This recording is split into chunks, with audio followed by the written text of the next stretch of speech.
Nick Lewis and Wes Cates are in the bunker with us as we continue through Grey Cup week. I got to look back for a minute. Nick, the last time you were in here, I laughed because you mentioned splashing Cody Fajardo with holy water at church.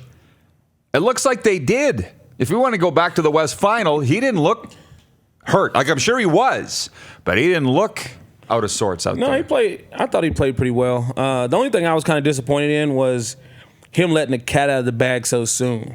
Let that linger a little bit. Whenever you step on the field as an athlete, we know you're tough. We know what Mike plays through. We know what Cody was playing through. Supposedly Strevler has a broken foot. We know he's dealing with that. But, just right there, just let the moment happen and, kind of wait till the next day or a couple days later to disclose the injury. Because you don't want your injury to take the focus. You want your season and how well you did to take the focus, and then kind of let out what was wrong with you at the end. Because I think he played well enough for them to win, and they just didn't get it done.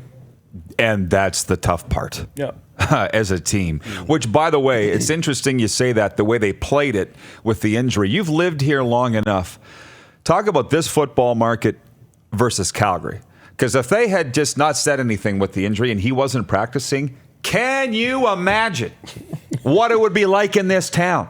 They would have said that he's got tuberculosis and everything else. It's so hard now because as a coach, you want to keep all information as tight as possible. But now you have so many people tweeting injuries, tweeting things, so-and-so left the field today. And it's such an advantage for the opposing teams because now okay, if a receiver had an ankle injury, he might be a little slower on his cuts or, might not be going to him as much. So all those little tidbits that you get from social media now, from people watching practices, just helps other teams.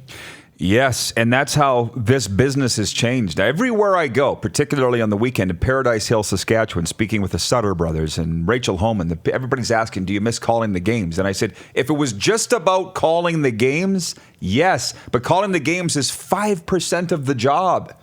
It's everywhere you go. People want the information. It's too much to hang on to. You know what I mean? It's too much pressure. And those coaches are all your friends, and they don't want you to report it, but you're getting asked all the time. It's a lot, whereas this is a lot easier and a lot less stressful. I know it probably doesn't sound stressful. It is in that position. Now, Wes, to the Riders, because you're the back, and William Powell wasn't used in those situations. So you're watching the game, and what are you thinking in the West Final on Sunday? I'm thinking, they got off to another slow start. Here's Winnipeg's got the lead, and then here we go. Same story. Saskatchewan's going to have the great comeback and everything, but it didn't work out for them this time, right? Winnipeg had a couple of great stands and made some big plays. Saskatchewan made their fair share of plays to get 2-3 solid opportunities there to tie it up. I mean, if you think about it, if they'd have just kicked field goals every time they got close, they'd have won by 2. But you're the first guy to say that. But it just wasn't meant to be. I think both teams, you can't knock too much. I think the bye did kind of have Saskatchewan playing a little slack to begin with, right?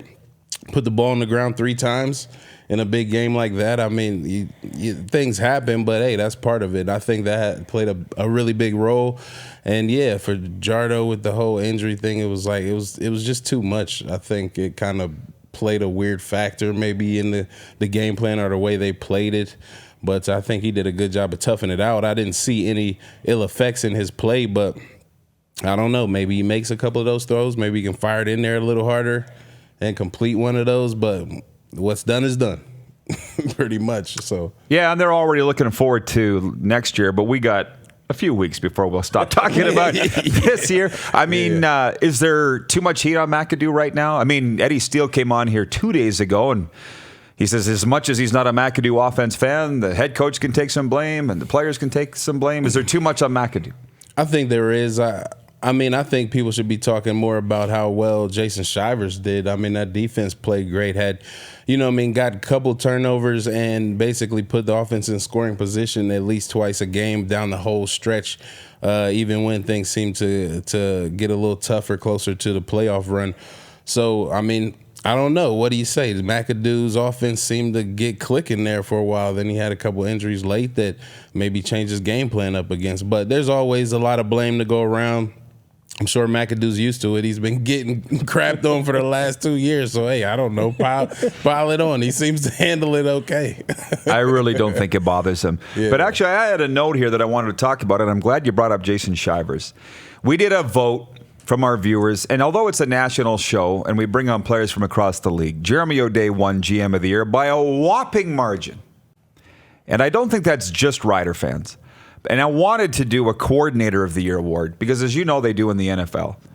But it'd be very hard. There's 9 teams. There's 3 coordinators per team. How would you break that down unless you did a bracket? You need to start it weeks ago. Especially with all the special teams touchdowns this year. That's what I mean. Yeah, they just went away. So if you, Nick, because you're still with the BC Lions, let's just ignore Jarius Jackson and Rich Stubler. And I don't know if you even want to wade into this, but the best coordinators in the CFL, aside from your own team, right? You can't vote for your own club. You want to toss some names out? Because the names I keep hearing, clearly Paul Appolise is a personal friend, and look what he's done. He would be mine on offense. Shivers is also a personal friend, and I think the best is yet to come from that guy. Yeah. And you keep hearing a lot about Tommy Condell, obviously. Yeah. In Hamilton. Who are some names that don't get brought up that you think should get more credit than do? I think, like Richie this year, changing what he does. Mm-hmm. You know, everybody's known Richie for that cover 4. And for him to change what he does and what he's done for so long, I don't think he gets credit for that because that defense is pretty amazing. Like, when they set their mind to it, and they know when they're going to a game with Strevler at quarterback, they're going to have to make plays to win the game. They're going to have to create turnovers, create short fields. They can't be a don't bend and break team or a bend don't break team because they know their offense is not going to be able to go the distance of the field. So with all those things, and for them to come out and win the games the way they did, it truly shows how much respect Richie should get. But also, even going through what he's gone through this year, you know, you take your hat off, and it'd be a special moment to see him raise the Grey Cup this year. Would it ever? I'm glad you pointed that out. I mean, obviously, we're close to Richie, and he got heat here. It's always, you don't appreciate until they're gone, usually, right? Or what do they say? The geniuses in history were thought of as crazy at the time. Right. You know, I've been crazy all my life. You've been crazy all that? Me too.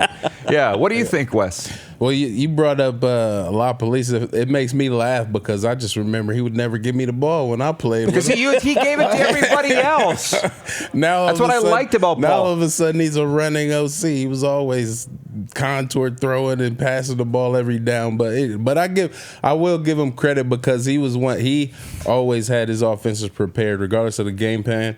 I think there weren't a lot of mistakes in his offense made on game day because he got guys prepared. But definitely, I think Richie, again, he's one of those coordinators, coaches that just likes to fly under the radar, but he's been consistent. And he's always been that guy that's on those teams that are going to the championship, right? So I think he's definitely a coordinator that is always deserving of being acknowledged, even though I think he prefers to not be. So you're saying he's gotten better?